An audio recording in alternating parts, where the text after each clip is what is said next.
श्रीराम अष्टोत्तरनामस्तोत्रम्। श्रीरामो रामभद्रश्च रामचन्द्रश्च शाश्वतः राजीवलोचनः श्रीमान् राजेन्द्रो रघुपुङ्गवः जानकीवल्लभो जैत्रो जितामित्रो जनार्दनः विश्वामित्रप्रियो दान्तः शरणत्राणतत्परः वाली प्रमथनो वाग्मी सत्यवाक् सत्यविक्रमः सत्यव्रतो व्रतधरा सदा हनुमदाश्रितः कौसलेयः खरध्वंसी विराधवधपण्डितः विभीषणपरित्राता हरकोदण्डखण्डनः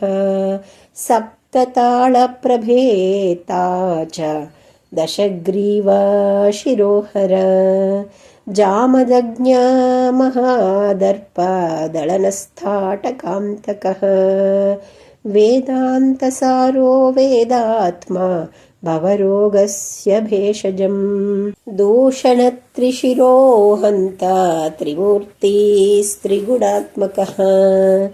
त्रिविक्रमस्त्रिलोकात्मा पुण्यचारित्रकीर्तनः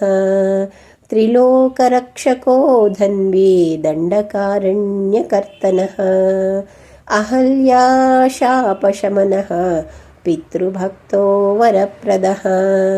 जितेन्द्रियो जितक्रोधो जितामित्रो जगद्गुरुः वृक्षवानरसङ्घाती चित्रकूटसमाश्रयः जयन्तत्राणवरदः सुमित्रापुत्रसेवितः सर्वदेवाधिदेवश्च मृतवानरजीवनः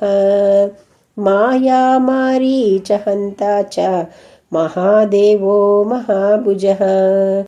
सर्वदेवस्तुतः सौम्यो ब्रह्मण्यो मुनिसंस्तुतः महायोगी महोदारः सुग्रीवेप्सितराज्यदः सर्वपुण्याधिकफलः स्मृतसर्वाघनाशनः आदिपुरुषः परमपुरुषो